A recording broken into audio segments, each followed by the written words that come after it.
औज़ुबिल्लाहि मिनश्शैतानिर्रजीम बिस्मिल्लाहिर्रहमानिर्रहीम। मोहतरम नाज़रीन गिरामी अस्सलाम वालेकुम। मोहतरम नाज़रीन गिरामी, हज़रत अली अलैहिस्सलाम की तरबियत बराह रास्त रसूलुल्लाह सल्लल्लाहु अलैहि वसल्लम के ज़ेर साया हुई। आप अलैहिस्सलाम की शख्सियत की तामीर व तरक्की में नबी करीम सल्लल्लाहु अलैहि वसल्लम की तालीमात और इल्मी नमूना बुनियादी हैसियत रखता है। अगर हम तरबियती मकतब के तनाज़ुर में देखें तो हज़रत अली अलैहिस्सलाम की तरबियत का अंदाज़ और मकाम चंद बुनियादी नकात में बयान किया जा सकता है। एक इब्तदाई उम्र से ही नबी अकरम सल्लल्लाहु अलैहि वसल्लम की ज़ेर तरबियत हज़रत अली अलैहिस्सलाम वो पहले शख्स थे जो बचपन ही से रसूलुल्लाह सल्लल्लाहु अलैहि वसल्लम के साथ रहे। जब आप सल्लल्लाहु अलैहि वसल्लम की नबूवत का आगाज़ हुआ तो हज़रत अली अलैहिस्सलाम पहले ईमान लाने वालों में शामिल थे। चूँकि आप अलैहिस्सलाम को नबी अकरम सल्लल्लाहु अलैहि वसल्लम के ज़ेर साया परवान चढ़ने का मौका मिला, इसलिए आप अलैहिस्सलाम की तालीम व तरबियत बराह रास्त वही की रोशनी में हुई। दो हिकमत व इल्म की तालीम। रसूलुल्लाह सल्लल्लाहु अलैहि वसल्लम ने हज़रत अली अलैहिस्सलाम को बाब इल्म का दरवाज़ा कहा। ये इस बात की दलील है कि आप अलैहिस्सलाम को इस्लाम के असूलों, फ़िक़्ह, अदल और सियासत की आला तालीम दी गई। नबी करीम सल्लल्लाहु अलैहि वसल्लम की सोबत में रहने के बायस हज़रत अली अलैहिस्सलाम को कुरान की गहराई को समझने का शरफ हासिल था। तीन, शुजाअत और बहादुरी की तरबियत। हज़रत अली अलैहिस्सलाम को रसूलुल्लाह सल्लल्लाहु अलैहि वसल्लम ने न सिर्फ रूहानी और अमली तौर पर तरबियत दी बल्कि अमली ज़िंदगी में भी मिसाली नमूना बनाया। आप अलैहिस्सलाम की बहादुरी का अमली मुज़ाहरा जंग बदर, अहद, खंदक और खैबर में नजर आता है, जहां आप अलैहिस्सलाम ने नबी अकरम सल्लल्लाहु अलैहि वसल्लम के तरबियत याफ्ता मुजाहिद के तौर पर दुश्मनाने इस्लाम के खिलाफ नुमाया किरदार अदा किया। चार, अदल व इंसाफ का दर्स। नबी करीम सल्लल्लाहु अलैहि वसल्लम की तालीमात का असर था कि हज़रत अली अलैहिस्सलाम खिलाफत के दौरान अदल व इंसाफ की एक बेमिसाल हुकूमत कायम करने में कामयाब हुए। इनके दौर में कज़ावत इंसाफ की फरामी का निज़ाम इस्लामी असूलों पर मबनी था, जो नबी करीम सल्लल्लाहु अलैहि वसल्लम की दी गई तालीमात का आगाज़ था। ज़हद व तकवा की अमली मिसाल। हज़रत अली अलैहिस्सलाम की ज़िंदगी सादगी, इबादत और ज़हद का अमली नमूना थी। नबी अकरम सल्लल्लाहु अलैहि वसल्लम ने उन्हें दुनियावी ख्वाहिशात से दूर रहने और खुदा की रज़ा के लिए ज़िंदगी गुजारने की तालीम दी, जिस पर हज़रत अली अलैहिस्सलाम ने मुकम्मल तौर पर अमल किया। 6, खुतबात और ख़त व किताबत में नबी अकरम सल्लल्लाहु अलैहि वसल्लम की तरबियत का अक्स।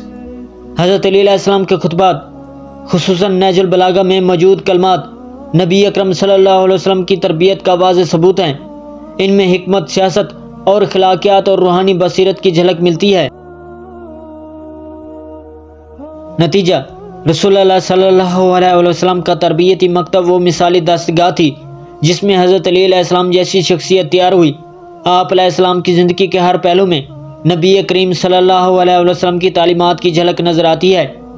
यही वजह है कि आप अलैहिस्सलाम को नफ्स रसूल सल्लल्लाहु अलैहि वसल्लम कहा गया और आप अलैहिस्सलाम की शख्सियत को नबी अकरम सल्लल्लाहु अलैहि वसल्लम की मुकम्मल अक्कासी समझा जाता है।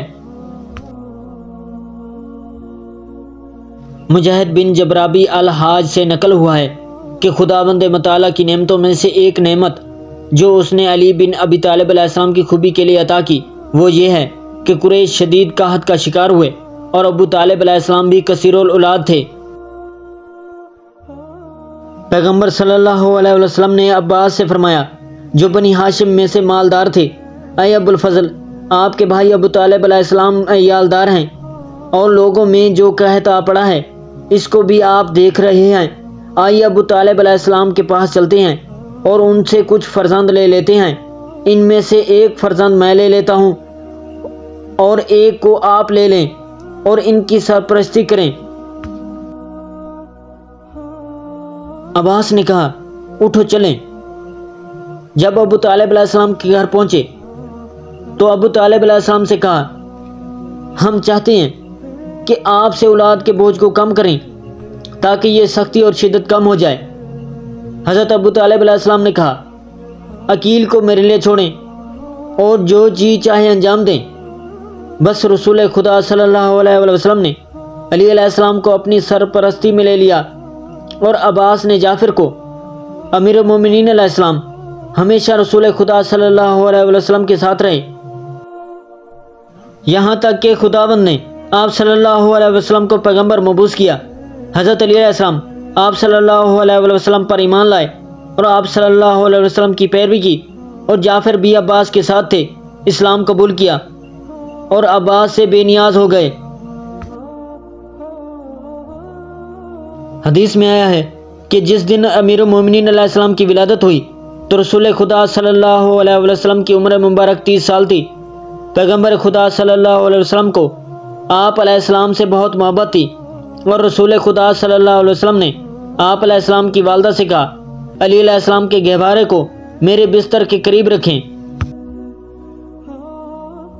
रसूल खुदा सल्लल्लाहु अलैहि वसल्लम ने अली अलैहिस्सलाम की तरबियत का सबसे ज़्यादा हिस्सा अपने ज़िम्मे लिया हुआ था और आप अलैहिस्सलाम को नहलाने के वक्त साफ़ सुथरा किया करते थे और सोने के वक्त आप अलैहिस्सलाम का झूला झुलाया करते थे और जब बेदार होते थे तो छोटे बच्चों की ज़बान में आप अलैहिस्सलाम से हम कलाम होते थे और आप अलैहिस्सलाम को अपने सीने पर बिठाते थे और फरमाया करते थे, ये है मेरे भाई और दोस्त और मददगार, मेरे जानशीन, मेरी पनाहगाह, मेरे दामाद और मेरे वसी, और ये है मेरी बेटी के शोहर और मेरे वसीयत के अमीन। रसूल खुदा सल्लल्लाहु अलैहि वसल्लम हमेशा अली अलैहिस्सलाम को अपने कंधे मुबारक पर सवार करके मक्का के पहाड़ों, दरों और मैदान में घुमाया करते थे और अली अलैहिस्सलाम हमेशा फरमाया करते थे, मैंने जो भी रसूल खुदा सल्लल्लाहु अलैहि वसल्लम से सुना उसे याद किया और कभी भी उसे नहीं भुलाया। अगर ये वीडियो पसंद आए तो अगली वीडियो देखे बगैर ना जाना, वरना ख्वाब में भी ये वीडियो देखोगे। लाइक नहीं किया अजीब बात है, शेयर नहीं किया और भी अजीब, सब्सक्राइब नहीं किया नाकाबिल यकीन। जो भी इस वीडियो को लाइक करे और सब्सक्राइब करे और कमेंट्स में अपनी राय का इजहार करे, इसका नाम अगली वीडियो में आ सकता है। अगर आपको ये पसंद आया तो इस पूरी सीरीज को देखना ना भूलें। दोस्तों, चैनल को सब्सक्राइब करें, लाइक करें और अगली वीडियो ज़रूर देखें, वरना मज़ा नहीं आएगा।